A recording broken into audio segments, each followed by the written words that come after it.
Good afternoon, and welcome to your show, my show, the trading show. Okay. All right. Um, Terrible week for me last week. I'll get into that later, but right now I just want to focus on what I'm seeing in the charts. Um, so I started just barely looking at Russell, haven't really looked at anything else yet, but been trying to debate what the heck is going on. And so far, it's like, okay, on the higher time frame, if we're bearish, this is where we're going to go to. Relative equal lows into a monthly PD array. But in my mind, I'm like, okay, if this was a bearish market structure shift here, but then it delivered already and failed here with a displacement all the way up here, maybe you can consider this into the smaller time frames. But anyways, it was tricky. We got this, but then that's exactly where we did get another bearish market structure shift down to the downside. So we confirmed here. This is where I fucked up last week because I just didn't even look at the higher time frame and was just full tilt and just being completely stupid and emotional. But we're fixing that. Anyways, we had the continuation here on Friday. So when there's a big sell-off where I think um not that I wouldn't expect one there, but I I think it's hard to say this. What was I thinking? Okay, yeah, yeah. So yeah, we're bearish technically, but we haven't confirmed yet. We've confirmed here, but this is already played out. So the thing is, it's like, okay, this could be a market structure shift, but we gotta have one other candle to see what's gonna happen next. And because of that logic, I always tend to see these types of candles where it's like, okay, we're super bearish now, but we haven't confirmed, tends to either have a massive buyback or yeah, it holds and then we get another sell off, or it's a small shift and then we come all the way back up and then we sell or something like that. And for me to figure out and get a confirmation for like that idea, I look at the flow. So we're gonna look at SPY just because it's like the market in general. SPY on Friday. Okay, let's look at the tide. Tide usually just follows price. So calls just being sold as we neared the lows and basically just followed price with some continued bearishness, but then it did get bought back up, um, just following price. So nothing crazy.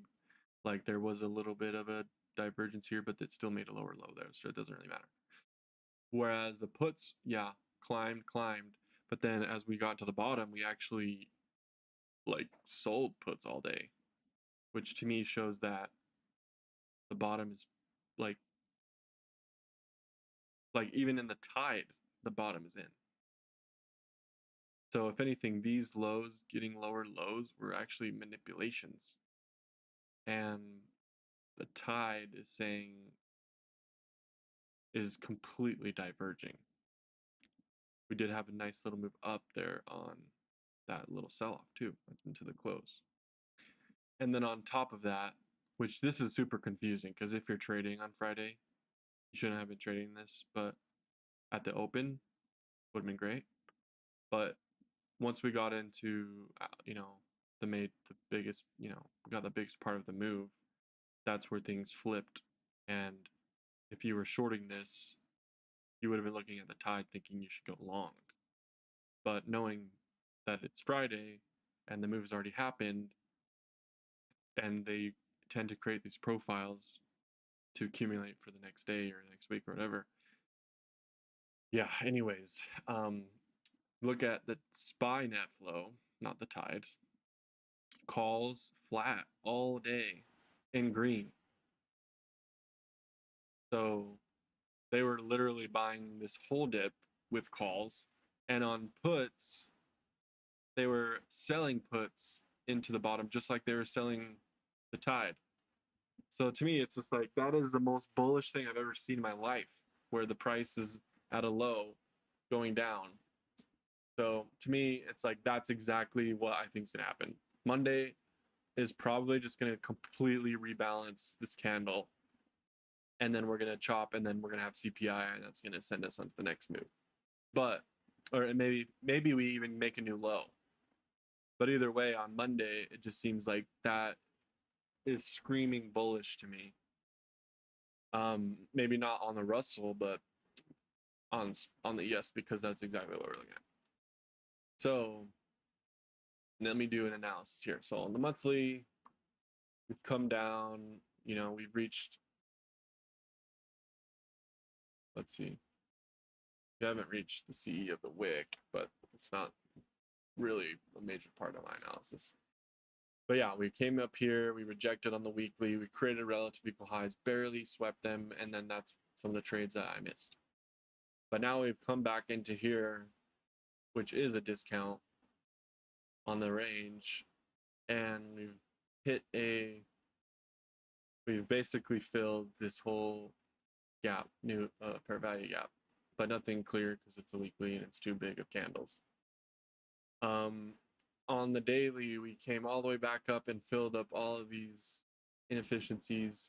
Then we finally had a market structure shift, but it wasn't confirmed until here, which supports the exact same thing I'm seeing on Russell. And we're sweeping these relative equal lows into an inverse fair value gap and a fair value gap. No market structure shift still, but then on the 4-hour, then that's where we see. And this would be the fair value or the order block I would expect to hold. So I think that doesn't mean we're necessarily gonna like turn on a dime and go straight up. We got to create that lower wick, and this may be a crazy, even to this order block here, crazy buy opportunity right into maybe the candle body there. Maybe we do take out that Tuesday low. If you look at what happened on Tuesday the 13th, looks like Tuesday the 13th was the last PPI, PPI that really sent us on our upward trajectory. So maybe we come and take that out into this new week opening gap, into this order block. So, wow. I think that's a very good swing trade opportunity. We've got daily fair value gaps. We've got a little daily opening gap. We've got, what is that? There's just something there. Oh, crap. That's a new week opening gap here.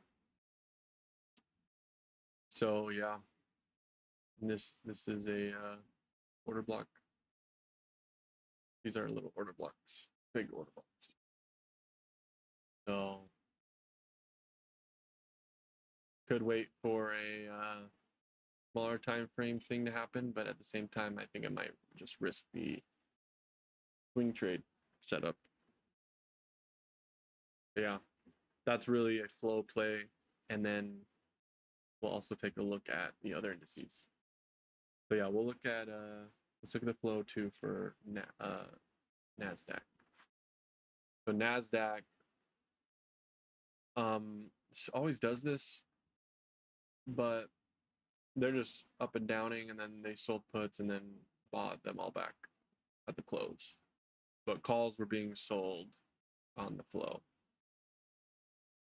So to me, that's just falling price to me. Oops. Oh, yeah, this is exactly what I want. Holdings, puts flat, and calls. So I think it's all in the tide. This is like, okay, yeah, this is exactly what it should be.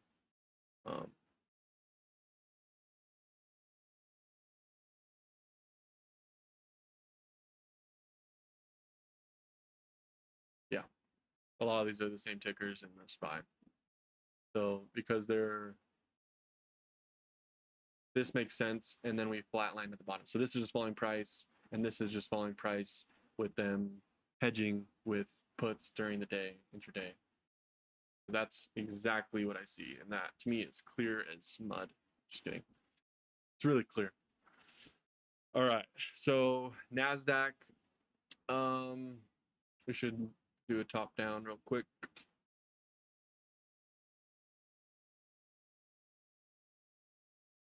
So Nasdaq failed here, but the issue with Nasdaq is we do have these relative equal lows.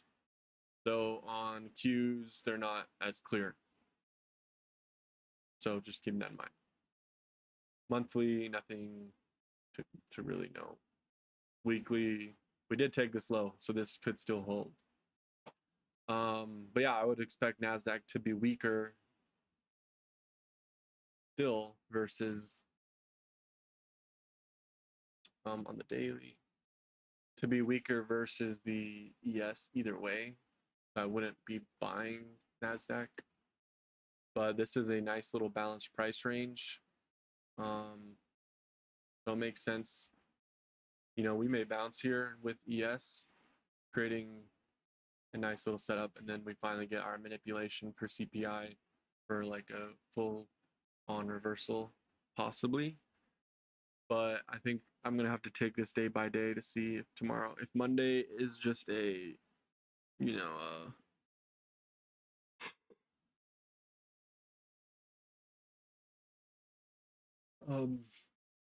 Monday is a small candle, you know, and doesn't, then yeah, then we're confirmed bearish, and it's like we look for a manipulation higher to get short. So not playing the weekly candle yet. To me, it's not clear yet, but the daily, if Nasdaq comes down into here before coming back up, then yeah, I would actually expect it to bounce. I think it's gonna come toward this order block probably, and yeah, because it's basically the same thing as ES. We got that same market structure shift here. This one was confirmed, and boom, missed. Just really fucked it up for me on the shorts. I was going long, like doing the heck. But yeah, same thing. And YM has relative equal highs, so there is a higher time frame target there. YM weekly, daily, it's into a discount, at least on this range. Yeah, it's in a discount. So 4-hour, hard to say for where this would reverse, but it's taken out all these lows.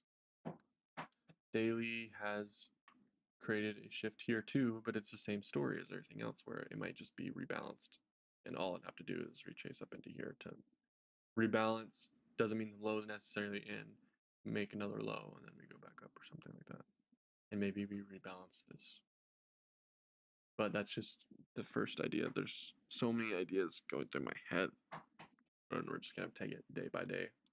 Each new candle on the daily is gonna be telling a lot of information, I think. So would make sense, you know, to still come lower. But at the same time, we just may create a box setup. YM is just not as clear.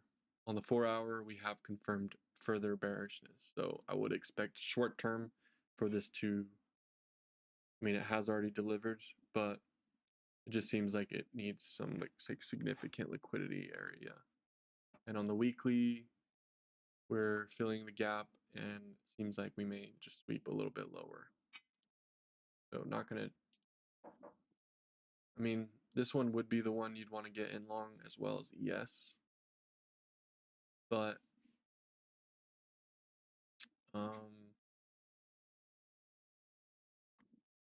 there's just nothing really clear to like risk off of, or you know, have high probability for reversal, because it could already have the low in, you know, who knows. So yeah, on the daily, on the 1-hour, we've already rebalanced this displacement, and now we've just started to continue our sell-off further.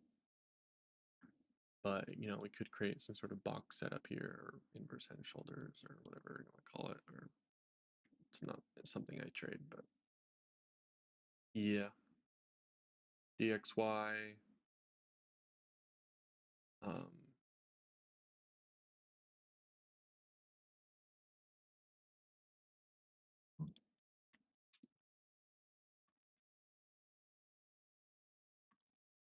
Yeah, YM. At the same time, it's these. Oh, this is a really good idea to look at. So this was a relative equal high prior. And we can use the candle bodies just to make it more clean. But to me, that is a manipulation below these. It's already done it. It came, manipulated, and came back up. But now we've created equal highs. We're manipulating below these lows again. It's already done enough damage here to reverse. So same thing. We do get that thing I'm looking for the reversal. To me, that the highest probability is along in the indices, and YM has been recently the strongest, and ES versus NASDAQ being the weakest, and Russell also being weaker. But at the same time, Russell and ES are also in like the most clear areas to possibly get long. So doesn't mean if we bounce that doesn't mean that bottom's in, but at least that's the trade for Monday.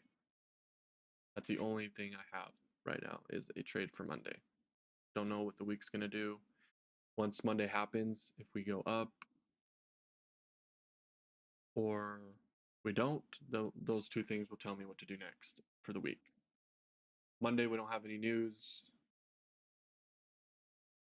besides some yellow folder news. So the trade may be on today at the open.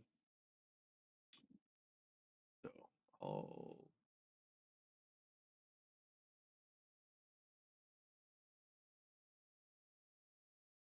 trade it tonight in the Asia Open or something as a gal. But yeah, Wednesday's CPI, so that's gonna be a big one. Tuesday we'll probably chop, so we'll probably won't trade Tuesday. Wednesday will be good, TPI, and then Thursday PPI. So 3 good trading days: Wednesday, Thursday, Friday. I also expect today and tomorrow to possibly be good trading days for exactly what I just said. So yeah, I think we do have relative equal lows on Russell. We have relative equal lows on NASDAQ, so those could easily be bearish targets. But as for now, with the flow, it seems like high probability for a full rebalance of the candle. Doesn't necessarily mean the bottom's in, but at least that's the trade for Monday or short term. And then we get more information on those candles, and if we end up wanting to be bearish, then we'll look bearish, and yeah, we'll have that higher time frame target on the NASDAQ and the Russell. If not, then I think we may come for one more low or just continue higher. So yeah. Also, there's a lot of stuff in crypto. Crypto looks like it's in the bottom's in, as if the bottom's in. XRP came down to this order block that I was expecting it to bounce at. Ethereum took out all of the relative equal lows, made new ones here, took those out, but now it's just created further relative equal lows, so don't like that. But XRP and the total market cap have also done that, so total came back down to the order block. Looks like it's fully reaccumulated.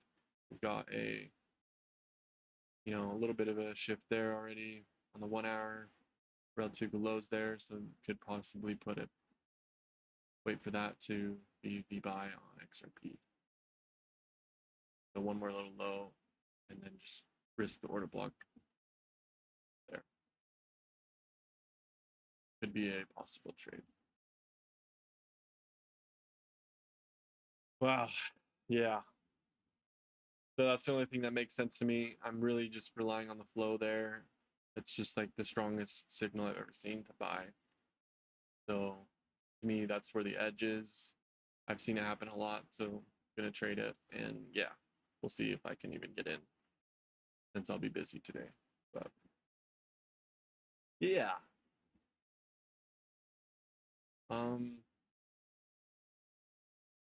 Flow is bearish.